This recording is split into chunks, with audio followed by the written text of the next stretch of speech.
Bueno, si les parece, vamos empezando. Bienvenidos y bienvenidas a la librería más antigua de Madrid, Librería Pérgamo, de su casa.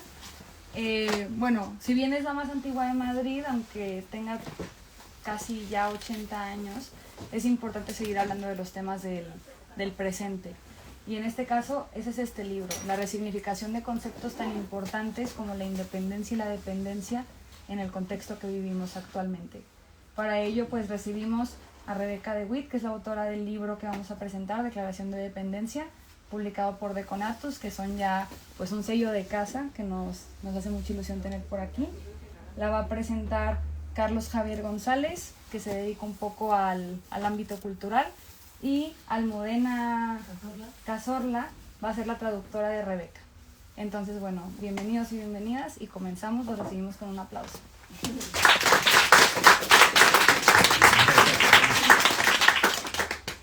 Can I say some words? Yes. Okay.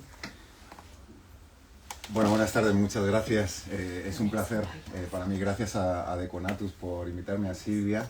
Gracias a Rebeca por este magnífico libro. Y gracias a Pérgamo, por supuesto, por acoger este tipo de eventos en los que no solo se resignifican ciertos conceptos, sino que también se resignifican ciertos lugares. Yo creo que es muy importante lo que ha dicho María, esto de resignificar, que es una palabra que está tan en uso, tan en boga hoy. Creo que es muy importante hablar de la importancia de las librerías.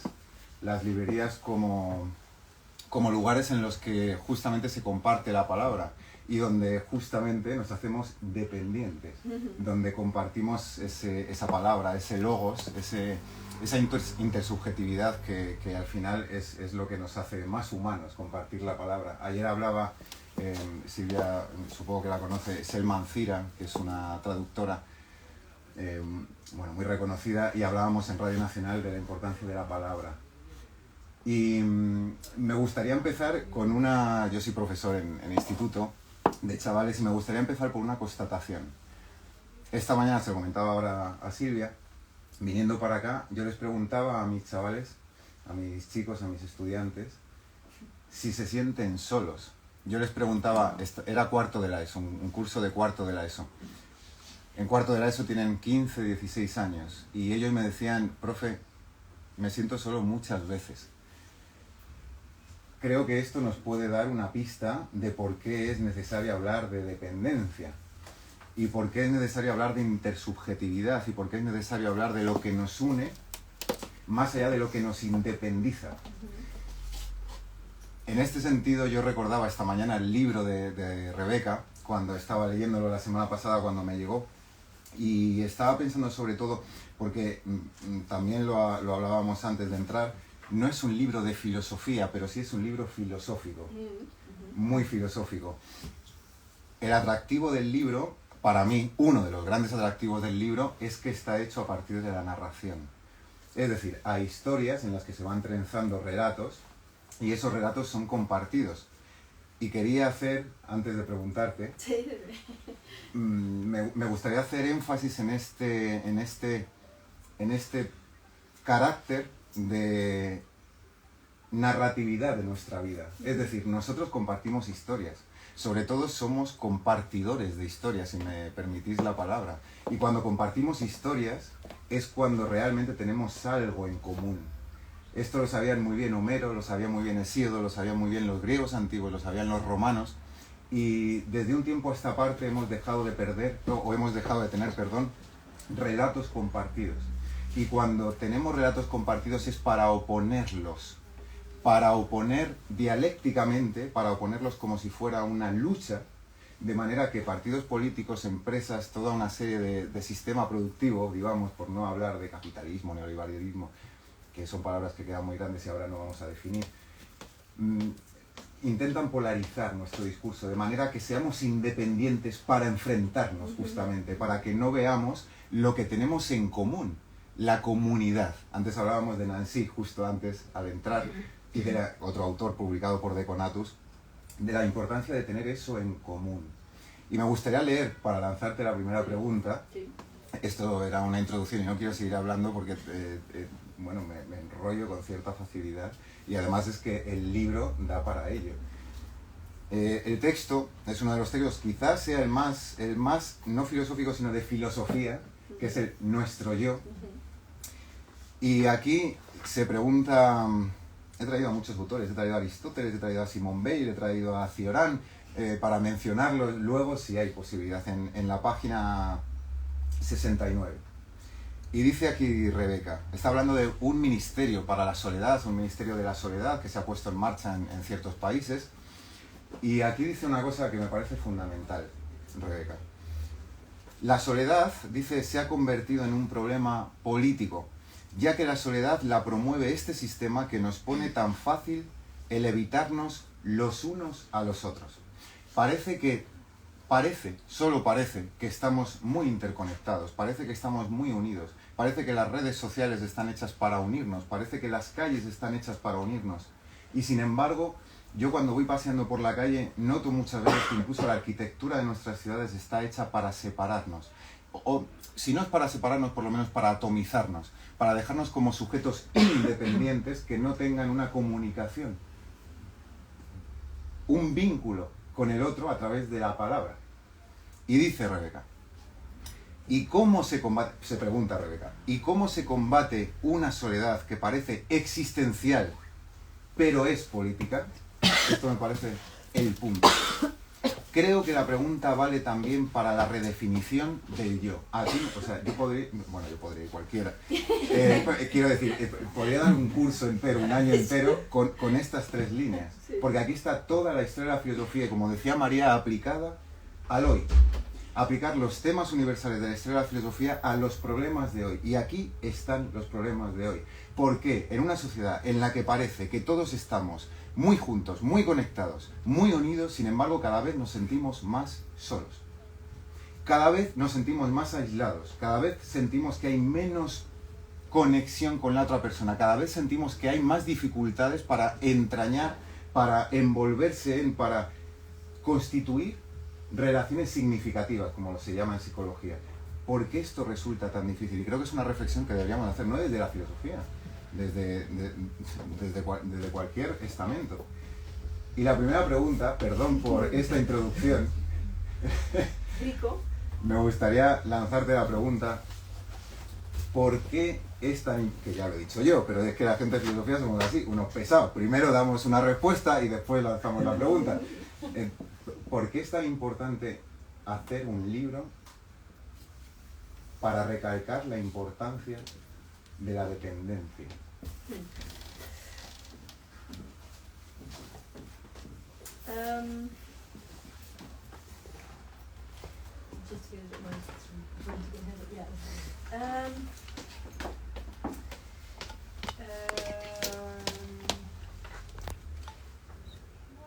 I think because there's, well, first of all, I all my life I bought into the narrative of me being independent, and that I was independent and I should become independent, and that is the most the best possible outcome of my who I can be. And in the book there is this example of if you want to do anything, like make a chicken, like a house for chickens. I don't know, un gallinero. And you go to the store, and in Dutch we say do-it-zelf-zaak. How do you translate do-it-zelf-zaak? Hágaselo usted mismo. This is Guillermo, by the way, who translated the book. So that's great. He's also here. And then you go to the hardware store, and then you have all these things like nails and hinges and wood, and you go home and you build this house for the chickens, and you feel really good about yourself that you did something you did yourself. And if you think like a hinge, for example, a scharnier, I don't know if people know what is something that is. It took so much time to make a hinge, like accumulated culture and thinking, and so many people contributed to this beautiful invention of the hinge. If you start thinking in terms of like you being a product of so many years of culture and nature, it just adds so much more joy and company to your life in an existential way. So that's, I guess, and with this illusion of independence, I have the feeling that this joy was denied from my existence. So I guess that was the first thing I wanted to do. And the second, well, maybe, yeah, does it need translation? Yeah, maybe it does. Que toda la vida ha comprado la narrativa de que ser independiente es lo mejor que puede llegar a ser y que es el propósito, y que un ejemplo es, por ejemplo, cuando alguien quiere hacer una cosa manual como un gallinero, pues se va a una tienda y compra todo tipo de partes y herramientas y pues se va a su casa y se pone con el martillo, con los tornillos, con la madera y se pone a hacerlo y se siente súper bien y súper independiente, pero que al final eso es un producto de toda la cultura que hay detrás de alguien que ha tardado, bueno, muchas personas han tardado mucho tiempo en inventar una bisagra, o sea, todo eso tú te crees tan independiente, pero viene como de una cultura de muchísimos años, y que eso al final, si lo ves así, tienes una alegría y una compañía mientras tú estás ahí haciendo eso, y que con la narrativa y la ilusión de la independencia no hay esa alegría, como que se la quitan. Yeah, and the second thing is that I also realized that this is a very dangerous political ideology, or it legitimizes a lot of political policy, and it enhances like xenopathy and xenophobia, yeah, and you know, immigration policy. So it has also a lot of political consequences. So in that sense, I think it's also an important political point to make. Y que también es peligroso a nivel ideológico porque legitima políticas de xenofobia contra la inmigración, entonces que también tiene consecuencias políticas. Muchos temas. Sí. Muchísimos temas. A mí se me ocurren muchas cosas. Voy a ir a otro texto de tu libro, está en la página 59. ¿Crees que todos deberíamos probar el feminismo al menos una vez? Y aquí hablas, Rebeca, del cuerpo. Sí. En la página 59 de este libro dice Rebeca, es simplemente una frase, podría leer todo el párrafo, pero para no entretener, porque lo que interesa es que hable Rebeca. Con un cuerpo que solo es parcialmente mío, porque también, se entiende, el cuerpo es del mundo exterior. Aquí lo que está diciendo Rebeca, o está poniendo de manifiesto, y lo ha apuntado por esto de la... Casi has hablado de una política del enemigo, una política... Esta xenofobia muchas veces se crea porque el otro es visto como un no yo, como lo distinto, como lo diferente, como lo que me puede atacar. Y además desde la política institucional muchas veces se está fomentando, lo acabas de decir, este discurso de lo otro como lo amenazante, como lo que me puede herir. Esto también se ve mucho en los chavales, y esto es muy curioso. En casos de bullying, en casos en los que entre ellos empiezan a pelearse y no encuentran ninguna solución porque se ven como enemigos entre ellos. Hoy, sin ir más lejos, y tú has hablado de xenofobia, pero esta mañana he tenido el caso de una alumna en el que ha sido insultada por otro alumno y la ha llamado lesbiana de mierda, públicamente. Entonces se ha liado una, y cuando ella ha intentado defenderse, ha surgido todo un conflicto alrededor de si ese insulto, esto entre los chavales, si ese insulto venía a cuento o no venía, si estaba justificado o no estaba justificado. Los chavales estaban pensando si algo así como lesbiana de mierda estaba bien o estaba mal. Hasta ese punto hemos llegado de polarización, de yo me tengo que situar con y contra. Y lo tienen muy asumido, lo tienen muy dentro. Todo esto para preguntarte sobre el cuerpo. Sí. Porque, claro, como profesor de filosofía muchas veces pienso, estamos enfermos de platonismo. Porque esta diferencia entre alma y cuerpo que llevamos desde desde Platón, incluso desde antes, desde Parménides, incluso desde antes, cuando Homero habla de la psique, del alma, cuando un griego moría y exhalaba el ánima. Estamos enfermos de platonismo. Hemos dejado... O sea, voy a aterrizar la pregunta, Rebeca. ¿Nos falta cuerpo? ¿Nos falta cuerpo en las relaciones y nos sobra alma?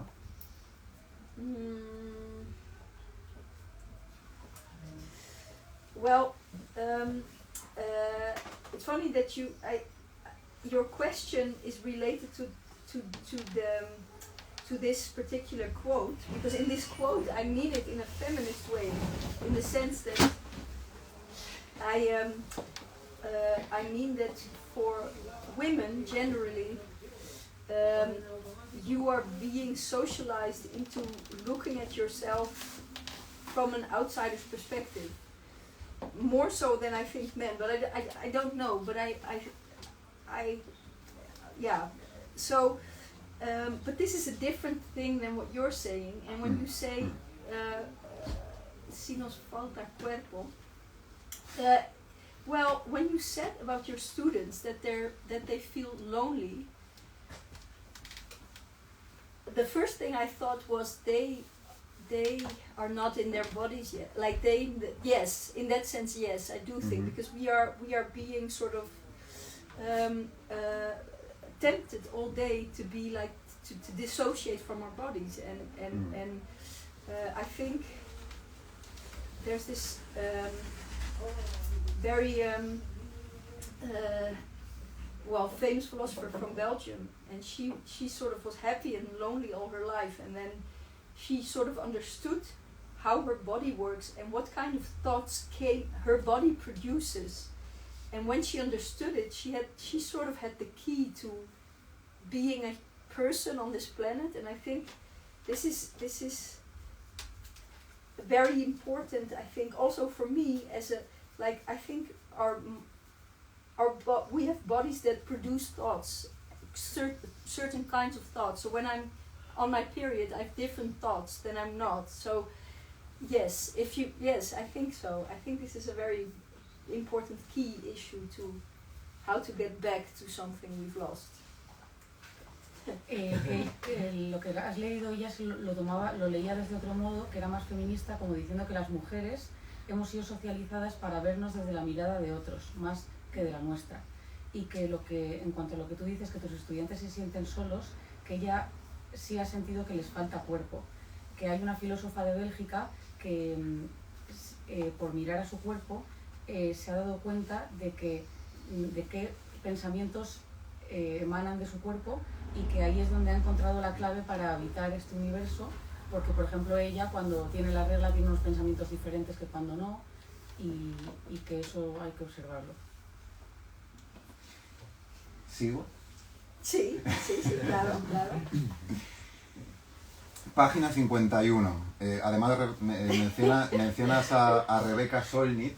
It's like an exam. Okay, now we go to... No. It's It's very... not an exam. I know. Ilusiones de independencia. Sí. Y justo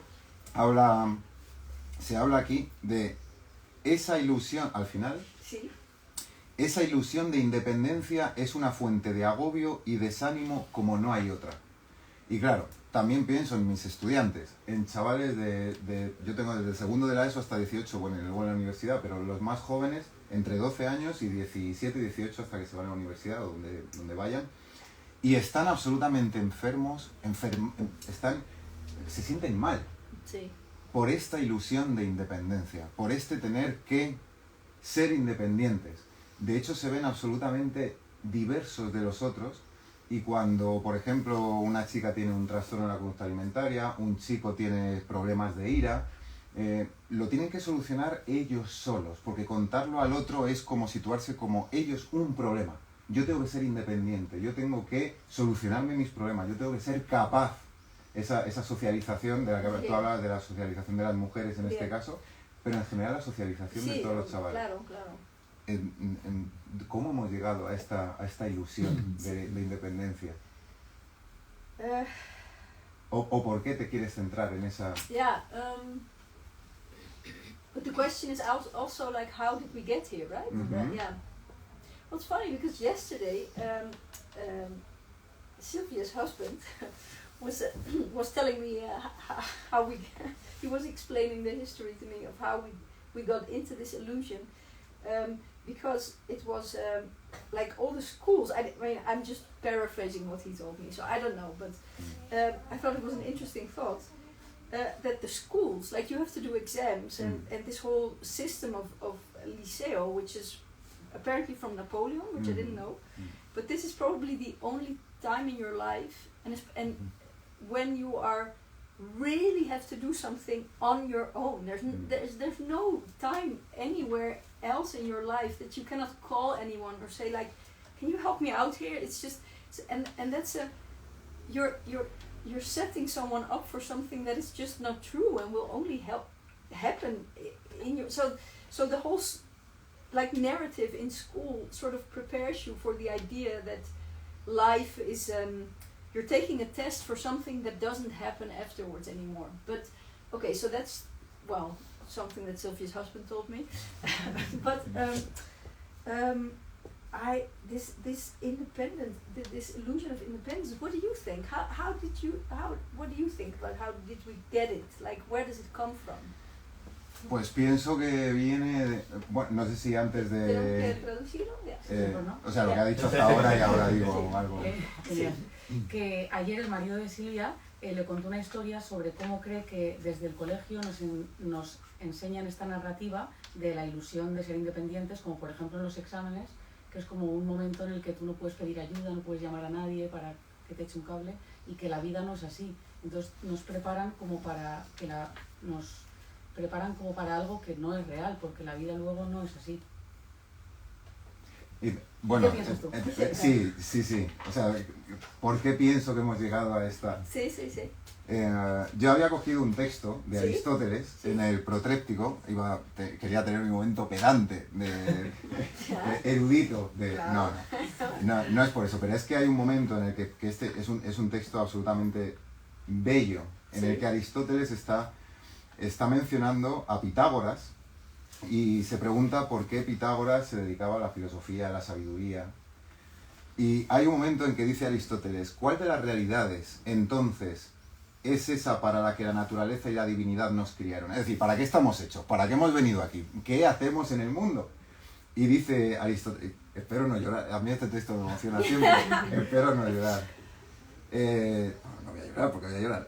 Preguntado esto, a Pitágoras respondió, y dice Aristóteles, citando a Pitágoras supuestamente, nos criaron para contemplar el cielo. Y solía decir que él mismo, Pitágoras, era un contemplador de la naturaleza y que para eso había venido a la vida, para contemplar el cielo. Y yo pensaba, aquí he señalado alguna palabra en griego porque es muy paradigmático y muy importante. A Aristóteles le interesa contemplar el cielo porque comparte esa visión del cielo con otras personas. Él puede mirar al cielo porque tiene otra persona al lado con la que puede compartir el cielo y se puede sentir con su amante.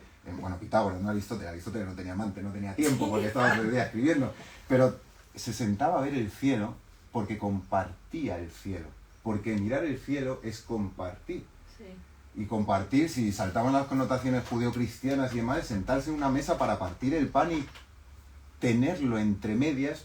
Esto lo dice muy bien, ya no meto más filósofos, lo prometo. Hannah Arendt dice una cosa muy importante en la condición humana, y Hannah Arendt dice, cuando nos sentamos en una mesa, lo interesante de que estemos separados es que el espacio es lo que genera la posible unión. Para que no haya, o sea, para que haya unión tiene que haber espacio, pero asumimos ese espacio entre las personas para que pueda ir a hablar contigo, porque si estuviésemos juntos, yo no quería hablar contigo, tú no querías hablar conmigo. En este sentido creo que todo, absolutamente, las políticas institucionales, las políticas económicas, incluso, no voy a empezar ahora con el tema del crecimiento personal, la autoayuda y un montón de cosas por las que me meto sistemáticamente por todas partes. Estamos acostumbrados a que nos digan, tú eres el responsable de lo que te ha sucedido, tú eres quien tiene que salir de tus problemas, tú eres suficiente para, con un curso de crecimiento personal, tú puedes seguir adelante. No, lo importante es que somos interdependientes. Sí. Y que yo no puedo estar en la vida sin tener en cuenta a los otros. Y que en esto consiste una sociedad de los cuidados, en que el otro no es un no yo, sino que es otro yo, que tiene sus circunstancias, y que cuando le miro a la cara, cuando le miro a los ojos, Sí.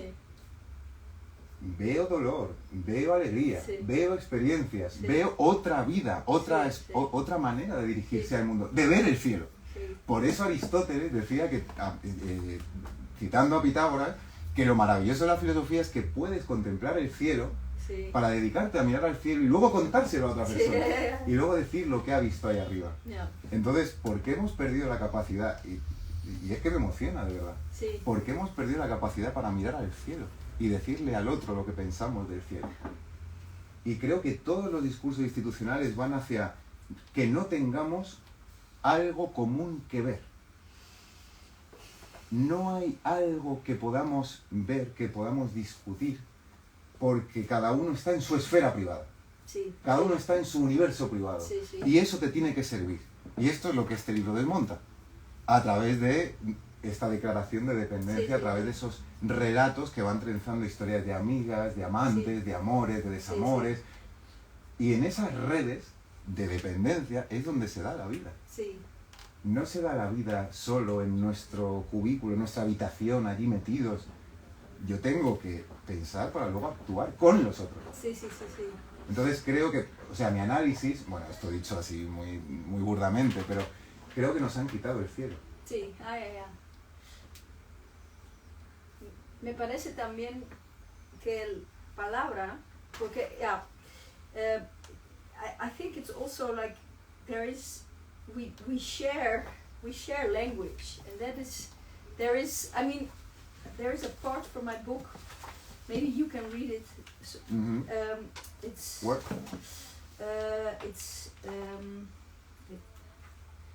Okay, it's the last.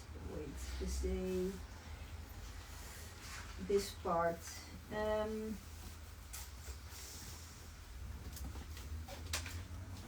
It's The about. final page? Yeah, it's like the part where that you need 3 people to have meaning. Mhm.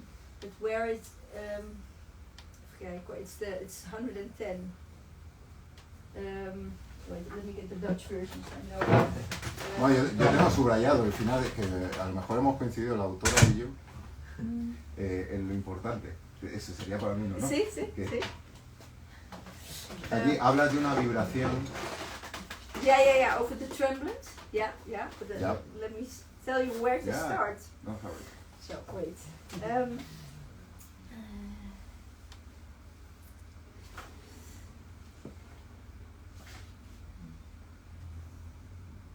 Oh ja, voor waarheid moet je minstens met z'n drieën zijn. Hoe zou je dat vertalen? Voor waarheid, para la Para la verdad. verdad, Tiene que ser. tienes que estar con, tienen que ser 3 personas. Para tener una verdad. Sí. Mhm. Ja, Página from there. 110. From there. I got it. Maybe it's a long piece, but see. Eh, Yeah, no. May I read? Yeah. Okay. Go. Para tener una verdad, ¿es esto? Sí. Para tener una verdad se necesitan al menos 3 personas. Una verdad para uno mismo roza lo psicótico y una verdad entre 2 es un secreto. Así que hay que llegar hasta 3 para que empiece a tener algo de sentido. Y no lo dejo ahí. Lo mejor es empezar un proyecto entre 3, una huerta o algo así. Algo que quede en medio del trío. En su consulta había un gran contrabajo. Me pregunté si esa era la razón por la que tocaba el instrumento, para hacer algo entre 3. Él, el contrabajo y la música. Me pregunté por extensión si esa es también la causa por la que ponemos sin parar cosas en movimiento, por la que hablamos, cantamos y sentimos esa necesidad irresistible de tirar piedrecitas sobre la superficie lisa de un lago en calma. Como si supiéramos, al igual que sabemos lo que tiene que pasar para que podamos nacer, que esa vibración se reflejará en algún lado y volverá a nosotros. Para mí este texto que viene es bellísimo. O sea, lo anterior también, pero esto resume muy bien. Es sencillo e inexplicable a la vez. Causamos una vibración y una vibración nos causa. No parece que nadie sepa dónde está el comienzo. Lo único que sabemos es que continúa en algún momento también sin nosotros. Y entonces dejamos atrás los caminos por los que íbamos y veníamos día tras día, por los que deambulábamos día tras día, pensando en todo lo que podríamos haber respondido.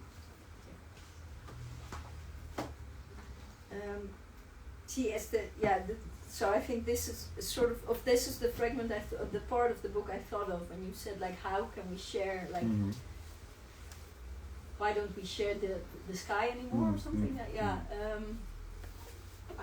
I think we do we just don't know it, but it's I mean it's what we do all day. We talk and we sort of create meaning, but just we feel so I don't know, we don't celebrate it, or we just I don't know, it's we don't do it together. It's like what you said, all in our private time, but it does happen. We do share the sky, but it's just I don't know, we have too little maybe parties for doing so, or I don't know.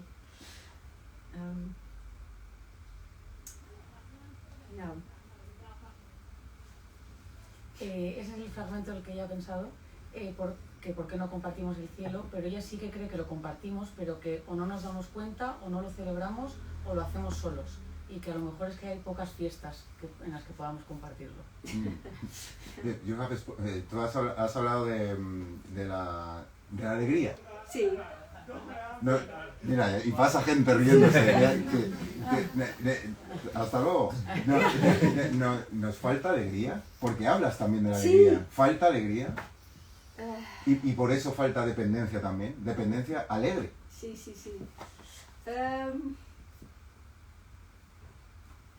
Generalmente. Sí, general, sí.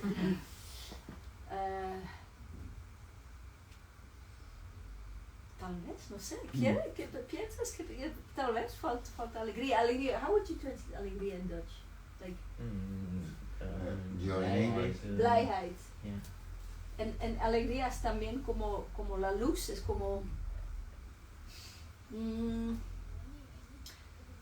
I don't know, I have the feeling I get better at it getting older. I have more like alegría in my life. I know better how to incorporate it.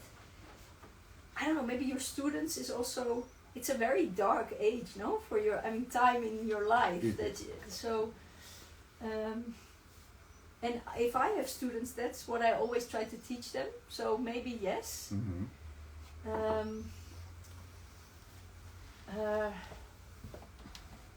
And it was funny because it was yesterday we were preparing the presentation of the book in the Ateneo, and then just before we thought, okay, so what are we gonna do and how are we gonna sort of present the book, and then Beatrice walked me to where I stay here, and then she said, we're gonna have fun tomorrow, okay? And I thought, oh yes, of course.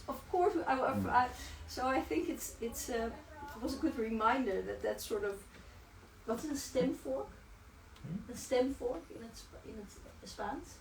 Weet je wat een stem fork is? Weet je zo, when you're singing, you do this, and then you have the key. Y se da una nota, ¡ting! La cuchara, Claro, cuando da la clave, sí, es que no me sale la palabra, pues, da la... ¿Cómo se llama? Oh. Para afinar, estáis diciendo, ¿no? Como La nota. La nota. Palabras. But I think this is alegría is a sort of thing you should have on your stem fork. So as a like a tone. Un tono, sí. Sí. En dar tono. Do you think we have too little alegría? Well, it's certainly commodified in our lives, and we have to pay for it. So I think there is, but what do you think? Que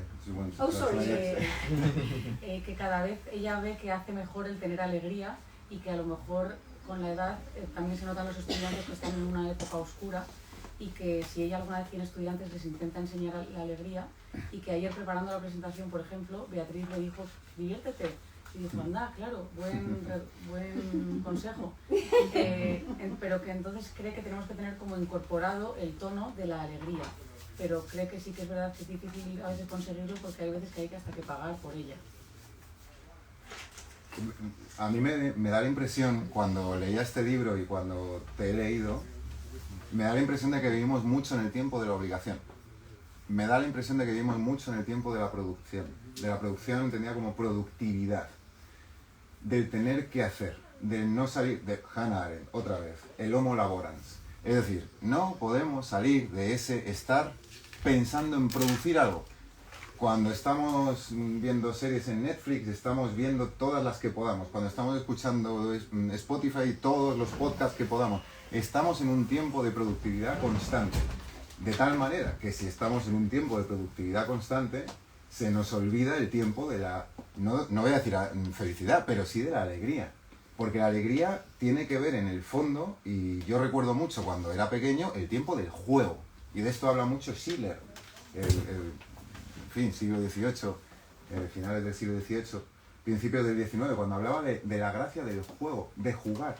Aunque hay unas reglas pautadas más o menos, pero sin embargo en ese juego se puede dar lo espontáneo, lo imprevisible, Sí. lo no esperado. Sí, Y cuando sucede lo no esperado, es cuando la vida emerge. sí, ajá. Es cuando la vida de repente sucede. ¿Qué no sucede cuando nos enamoramos? Pues que no sabemos qué puede ocurrir. Cuando nos enamoramos de repente, el amor tiene ciertas reglas. Sí. Vale, sí, yo pienso que siento esto, lo otro, de más allá, pero pueden pasar cosas que yo no tengo medidas. Cuando de repente nos metemos en el tiempo de la producción y de la productividad, de la obligación, del trabajo, de repente perdemos la alegría. Y a mí es lo que me da la impresión. Además es que yo que vivo muy en medios de comunicación, en redes, y sube esto y lo otro, voy de una obligación a otra, de una actividad a otra, de tal manera que se diluye el tiempo del entremedias, el tiempo de entremedias. Voy a descansar un poco. ¿Por qué? Para hacer nada. Para hacer nada, en absoluto, ni siquiera pensar. Me voy a tumbar a lo Hans Kanstorp en la montaña mágica, allí, a ver, sin ser tuberculoso, pero me voy a tumbar. ¿Pero qué te quería preguntar yo con esto? Estaba pensando ahora me he traído a Cioran. Claro, la gente se puede pensar, ¿por qué te traes a uno de los mayores, no sé cómo llamarlo, nihilista, pesimista del siglo XX? Y tiene un texto que parece mentira que sea Cioran el que está diciendo esto, pero dice que lo más importante en la vida es dar la mano al otro. Y que somos soledades que cuando se dan la mano son menos soledades. Que cuando nos sentimos juntos somos menos soledades. Y esto en tu libro está también sí. muy planteado. Y simplemente una cita, muy rápidamente. Dice Cioran, cuando a alguien damos la mano, dejamos en ella parte del peso de nuestro cuidado. Cuidado, se refiere a que estamos como preocupados por lo que nos está pasando en la vida. O sea, cuando das la mano a otro, te sientes más tranquilo, más aliviado. Y no es de alegría, por pura alegría, por lo que la estrechamos, la mano, sino por complicidad entre soledades. Y te quería preguntar eso, por la soledad y por la dependencia. Sí. Porque en este libro también tratas de vez en cuando la soledad, también hablas. Y aquí me he subrayado muchas cosas, pero dices que soy una reunión. Citas a Roy, el Ministerio de la Felicidad Suprema. Soy una reunión, que me ha recordado también a Pessoa. Somos muchos dentro y demás. Pero claro, somos muchos aquí también ahora mismo. Sí. Entonces, ¿cómo podemos aliviar esta soledad con la dependencia? A ver, voy a plantear la pregunta bien. Que a lo mejor es la pregunta fundamental. Sí. ¿Cómo ser dependientes sin que eso nos genere un peso? Es decir, sin sentirnos agraviados, sin sentirnos... Porque normalmente cuando uno dice que yo soy dependiente de, yo dependo de, normalmente se ve como algo negativo. ¿Cómo podemos hacer todo lo contrario? Pensar la dependencia desde algo positivo. Es que dependemos y lo que decías al final del libro. Sí. O sea, estas vibraciones, en vez de hacernos daño, ¿por qué no las tomamos con alegría? Son muchas preguntas también. Es que soy pesado. Hmm. Yeah, I think I understand the question. If I say it wrong, you tell me. Okay. Well,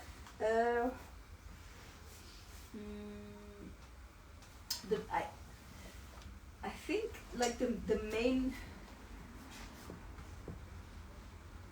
So there's in I think in marketing and in commercials a lot of imagery of how you can be. You said como ser dependiente, but there is no como. It's like we are dependent. Like there's no choice. I mean there's that is the fundamental way we are. So you don't have to ask yourself how are we going to be dependent, because we already are. So that's done. But the big question is there a way we can imagine a commercial that is about dependence, which is beautiful, and not only like, because we have the Marlboro Man, which is the celebration, or I don't know, the main figure or something, or the poster boy for independence.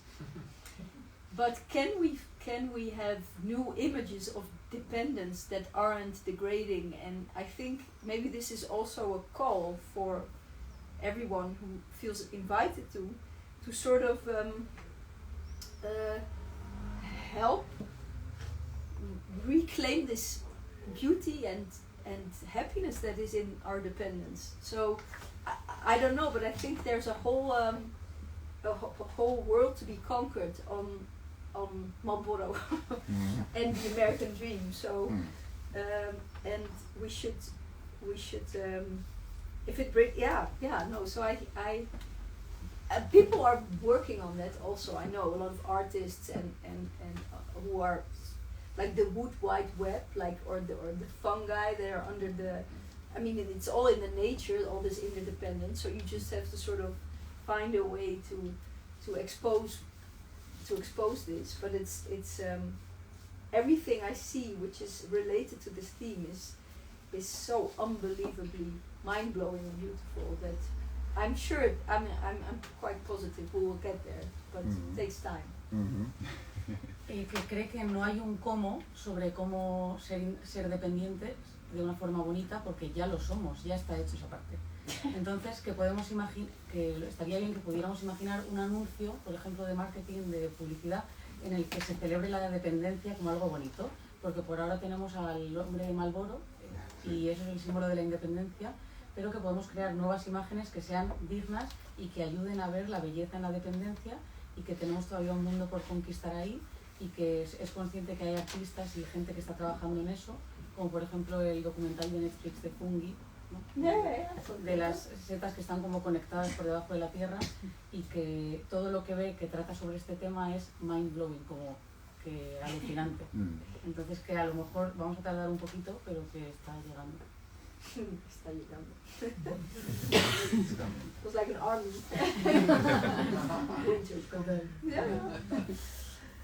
Me ha gustado mucho lo que has dicho de the beauty of dependence. La belleza de la dependencia, y que estamos en ella. Heidegger diría que somos en la dependencia, es ser en la dependencia, es que vivimos ahí. Y nos cuesta reconocerlo. Para terminar, por la pregunta a la autora fundamental. ¿Qué más? No, vamos, es muy fácil y muy complicada. ¿Por qué has escrito esto? ¿Por qué has escrito una declaración de dependencia? Was that not also your first question? Like, did you? ¿Por qué has escrito esto? Sí, ya. Este libro, ¿por qué? Sí.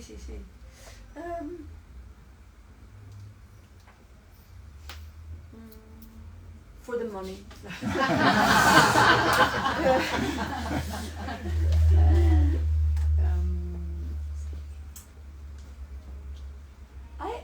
I thought there was it made me. I liked working on it, so it brought me joy, and I think maybe there's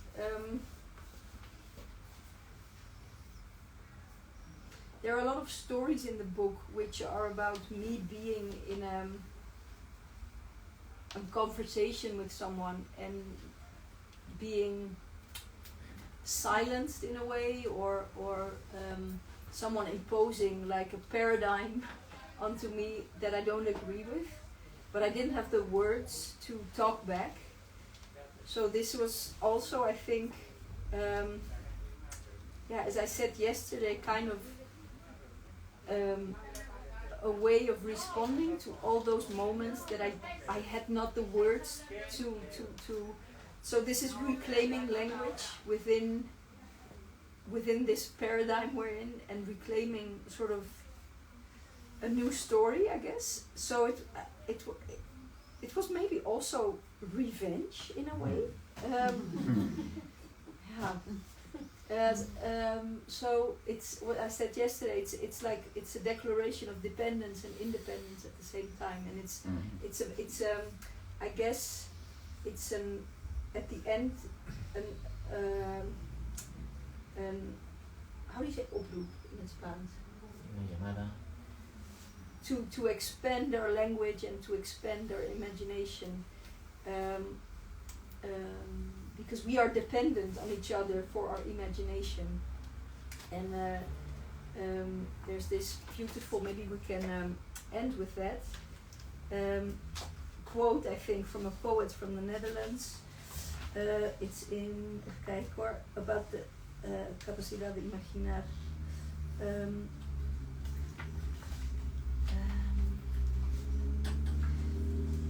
Oh ja, het 83.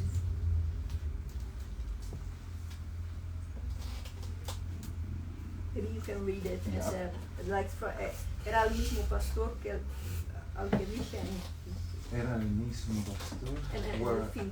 Ah, ok. Era el mismo pastor al que dije en catequesis: no puedo imaginarme que Dios creara el mundo en 7 días.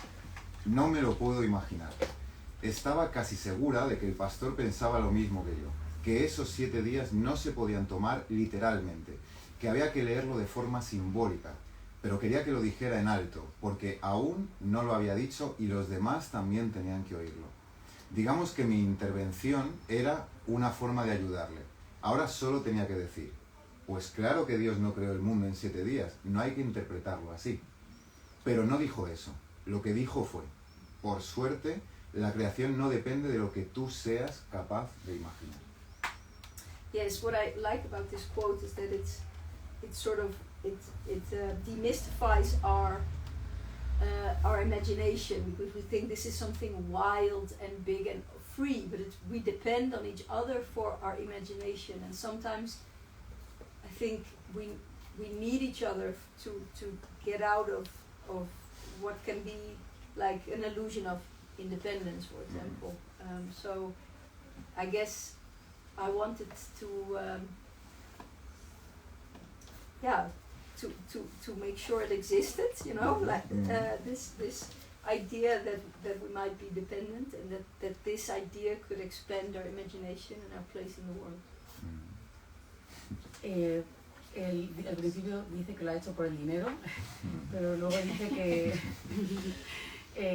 realmente cree que mientras estaba haciendo el libro le estaba aportando alegría, y que al final hay muchas historias en el libro en la que ella se estaba como enfrentando a una persona y se mantenía callada porque a lo mejor no sabía cómo contestarle en ese momento, y esa persona le estaba imponiendo un paradigma, y esta es una manera como de contestar a todos estos momentos, de reclamar la lengua y que al final es una declaración de dependencia y de independencia, y una llamada a expandir la lengua y la imaginación, porque nuestra imaginación también depende los unos de los otros, y que al final lo que le gusta de lo que has leído es que demitifica la imaginación, porque también dependemos los unos de los otros en cuanto a imaginar, y también entonces podemos ayudar los unos a los otros a que a través de la imaginación a salir de la ilusión.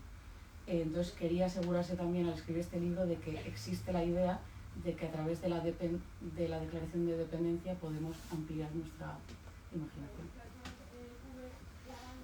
Bueno, por mi parte, bueno, yo tengo muchas preguntas, pero no sé si alguien quiere preguntarle algo a Rebeca o ya comprar los libros por el dinero. Money. Bueno, yo solo decir por si tengo que... Muchísimas gracias, Javier, me han encantado todas tus preguntas y muchísimas gracias a Guillermo Briz Blanco porque ha traducido fenomenal este libro. Y a ti, Rebeca, que creo que has escrito el libro para que podamos tener esta reunión, por ejemplo, y muchas reuniones acerca de este tema. Pero si queréis alguna pregunta, me ha hecho gracia también la parte del feminismo y el cuerpo, me ha hecho recordar, y yo creo que con este libro todos podemos recordar anécdotas también. Cuando yo estaba estudiando hace muchos años filosofía y éramos pocas chicas, una vez el profesor dijo que quien quería hacer un trabajo, una investigación, entonces se reunió con los chicos, hizo un círculo y yo me quedé fuera. Y entonces cogí dos hombros de hombres y los retiré así y me metí, ¿no? Y entonces se hizo ahí un silencio de ¿cómo es esto? Pero al final era una lucha de cuerpos. Ya me ha hecho gracia. Sí. No sé si tenéis preguntas. Si alguien tiene una pregunta, sugerencia, comentario, mensaje. Sí. Cántico. Y muchas gracias para ustedes. Sí, No. muchas gracias Siempre. por vuestra perra. Sí, si nadie tiene una pregunta o quiere hablarlo después con Rebeca, bueno, primero que nada, gracias Rebeca, gracias Almudena, gracias Carlos, ha sido una conversación extraordinaria. Sí. La hemos disfrutado mucho desde acá atrás. Y bueno, a todos y a todas como siempre, gracias por venir, por seguir creando estos espacios. Tenemos el libro ahí a la venta, creo que se puede terminar. Entonces, bueno, muchísimas gracias y un aplauso para los que...